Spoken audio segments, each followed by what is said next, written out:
first time I had Indonesian food was around 7 years ago, and I really fell in love with that Nasi Goreng and Satay combo. In today's recipe, we're going to be trying to recreate that recipe and also making it a little healthier than usual. Also, we're going to be meal prepping it for the week, so let's get cooking up, guys. So each of these bento boxes come out to 702 calories with 74 grams of protein, 46 grams of carbs, and 22 grams of fat. Let's get into this, guys.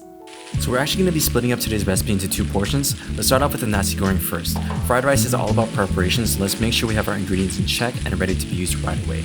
So the ingredient list will be down in the description below, so make sure you get everything before you start this recipe. For the fried rice, let's just use 6 ounces of chicken breast here. We got 1 tomato, some red peppers, 3 garlic cloves, and 1 shallot to finish. We got 2 cups of cabbage. We got the green kind and the purple kind. We just kind of did this for the looks. You can totally just go for one type of cabbage here. We got a 1/3 cup each of carrots and green onions. You can honestly add whatever amount you like here. We got 3 eggs. We got a 1/4 cup of soy sauce and 1 tablespoon of oyster sauce. We got 1 tablespoon of that good old-fashioned monkfruit sweetener.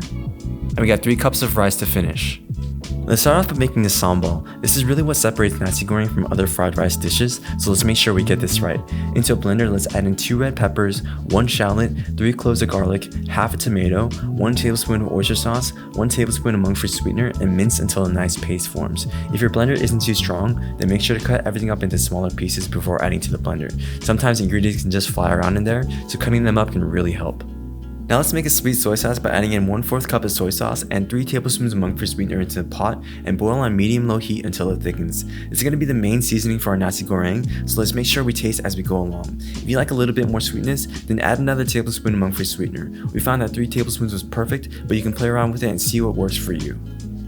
Now let's get to making the Nasi Goreng. Like I mentioned earlier, fried rice dishes are all about being prepared since the wok is going to be super hot and we need to move quickly. You definitely don't need a wok for this, but it definitely helps with retaining the rice inside. So into whatever pot or pan you have, let's add in 1 tablespoon of oil and fry in an egg. After you fry it, let's take it out and add in our chicken. We're going to be cooking up chicken sauté later, but hey, this is Aspire Fitness, so we got to add in the maximum amount of protein, right? After the chicken is done cooking, let's add in the rice and stir it around so everything gets nice and incorporated. Then we want to add in the soy sauce mixture and the sambal and season to taste here. This is why I love cooking at home, since I can control how salty or how spicy I want my dish to be.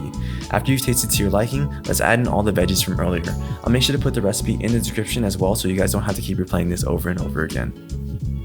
Now let's get into making the chicken sauté, which I think is the star of this dish. I just had these meals today and this has to be one of my favorite chicken recipes on this channel. You gotta try it out. So the ingredients for chicken sauté will be in the description as well, so make sure to check that out before you start this recipe. So we're going to be starting it off with 1 pound of chicken breast. We got 1 tablespoon each of fish sauce and soy sauce.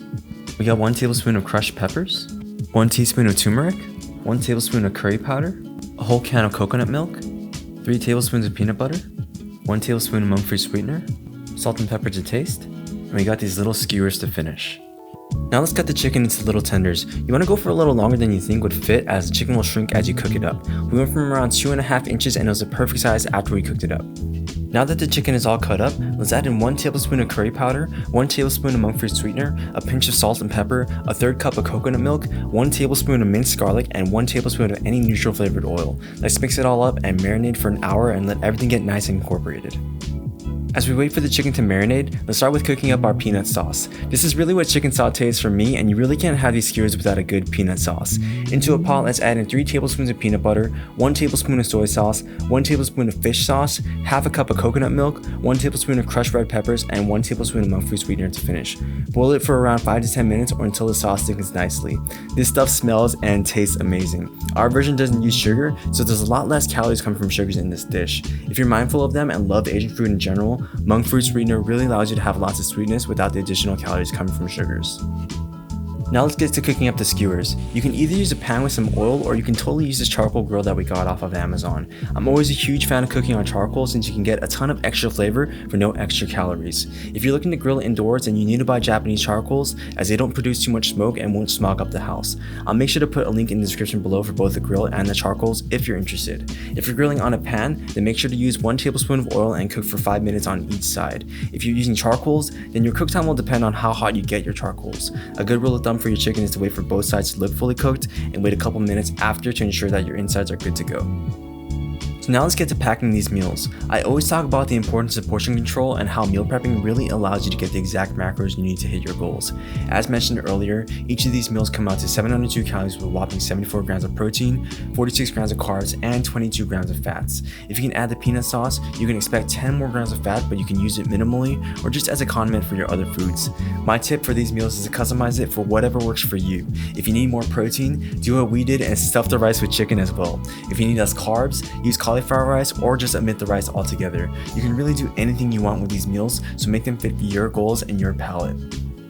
So that is really it for the recipe, guys. If you're looking for some more healthy Asian recipes that we haven't featured on the channel, then make sure to check out our cookbook where we have 15 written recipes for you guys to follow if you're looking to shed some weight. We'll put the link in the description and the card above. We've been having such a great time making these videos for you guys, and we're aiming for 10,000 subscribers soon. If you like these videos, then feel free to like and subscribe, and also share them with your friends if you want to spread the word about healthy Asian recipes. We're so thankful for each and every one of you who come to watch, so I just want to say thank you so much for continuing to be with us, and I hope to see you guys on the next one.